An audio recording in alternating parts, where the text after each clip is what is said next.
everybody. Good morning, good afternoon, good evening, wherever you are, viewers. Today, I would like to say something about forgiveness.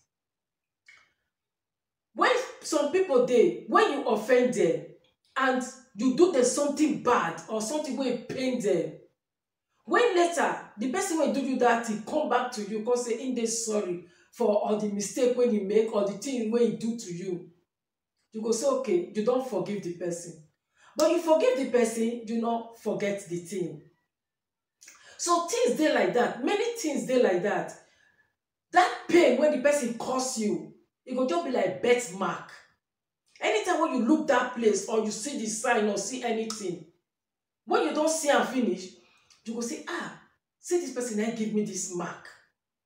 Though I don't forget the pain, I don't forget everything I don't forgive the person for wetin the person do me, the mark wey the person give me. But that mark still dey your body, so you not forget the mark. The stain still dey with you. You forgive, but you not forget. So na so the thing just be. So like traveling now, language country, many people wey dey travel go language country, they get difficult to understand for the first time. So na so this thing just be now. Like this my girlfriend, we sit down, we just dey talk, we dey gist. Now she tell me something. He say look, he enter supermarket, he wan go buy something for the first time as they just travel come, and na language country na she go. He say he reach there, as he stand for the supermarket, he see where dem shade things, samples, just to dey eat. So when he reach there, he say, and he want the thing. So he don't know how to express himself. He don't know wetin he go do. So he stand like this, he dey look the thing. So now he call one of the attendants for the shop, say, please come. So when the attendant look am, the attendant come tell her say, yes, see, come here, see, come here. So she don't know wetin he mean, but he dey tell her say, come. The lady dey still dey tell her say, yes, see, come here. So she no come know wetin to do. She stay there for a very long time. Dey wait make the person come attend to her because she need half kilo of wetin she wan buy. So na one lady inside, na black, come meet her, come say, wetin you want? He say, na come tell her say he need help. He need this shop attendant, make he come attend to her because he need half kilo of this wetin dem display for there for the shop. Say he wan buy am. So na the lady come tell her say, wetin this woman dey tell you, you no understand. Na similar thing because for English you dey tell the woman say come because you need help. But the lady dey tell you now, that come when you tell her, now different pronunciation, but na still the same spelling. The lady come dey tell you say, yes, chop am, that is eat am. So he say na so the thing mean. That is come. Say na similar thing like that. He say, so the lady, if they do, he say, so now he come back and say, abeg, you understand wetin? Now the lady say, yes. He dey speak the language. Say, so he go interpret for you. So now this very girl help this newcomer do everything, do the shopping. So as they wan comot now he come ask her say, where you come from? She come surprise say na the same country na they come from. So she was very happy. Say, see how luck dey. He just newly come, never reach 2 weeks when he enter the land. Say, and language dey add am to, sometimes if he go anywhere for somebody to interpret for am, he go dey find who go interpret for am to put her through because she no dey hear anything for the language. Now this very girl, let me differentiate them now. The newcomer come dey talk to the old comer now. So the old comer come dey talk say he be interpreter.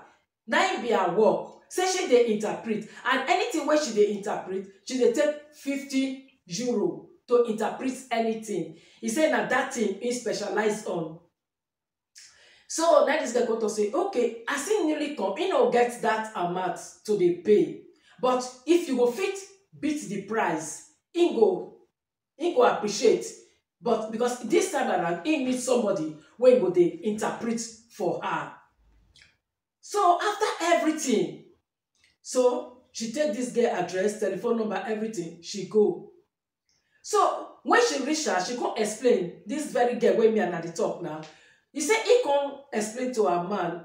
Now he husband come tell her say, look, this thing na good idea. Since na from your country and she dey explain, she think she na her work, she dey interpret, then you go still talk to am, make e help you for other translation. Now this girl say agree. So later this girl come go meet her say, now see where they stay, where they put up na hostel. So then they look for house when they go rent. Say so if this girl go fit help am, make e call, make e interpret for am. And this guy say that one na work. Say yes. After everything, the translation and all, he say this girl come take 30 euro from am, then 1,500 for the house. When she say she dey look for this very girl, the old burger, I put her like that, take from this new girl hand. So this girl say okay, she paid the money, everything. But when it reached the time to get the house, he said this girl disappear. This interpreter disappear. She no see the interpreter again. She no even see the girl. If she dey go the house when the girl give am the address, everything, she no see the girl. Even the telephone number, she no fit meet up again. The telephone no dey go again. So now she forget. So after about 2-3 years, when this girl don't stay for some time, he meets this girl again, the interpreter. She come meet him again. You see, to do bad, not too good. Because this world, it dey round. No matter how you do person bad, reach. But one day, if God really stand for the person, he go see you again. And this time, your reward, dey front, they wait for you. Now you see this girl.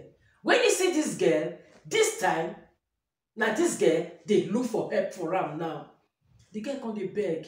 Say na something make am do this thing. Na something, say him beg. He come dey beg. Now this girl tell her, say, well, nothing he go fit do.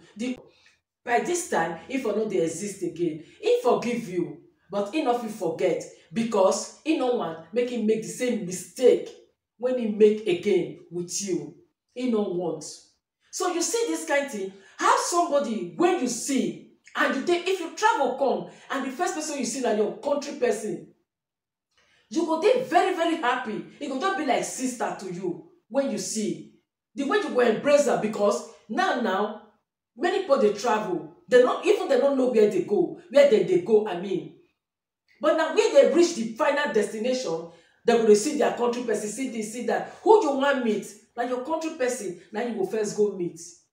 Make it interpret for you or make you tell you all wetin dey happen for the land. Now he go put you through, now he go direct you.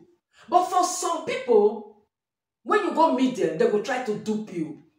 They go try to hurt you.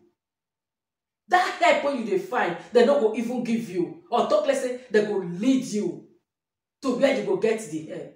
They no want do am. So now just be this girl, this lady now, this interpreter. You see how you see the luck wey fall on her now.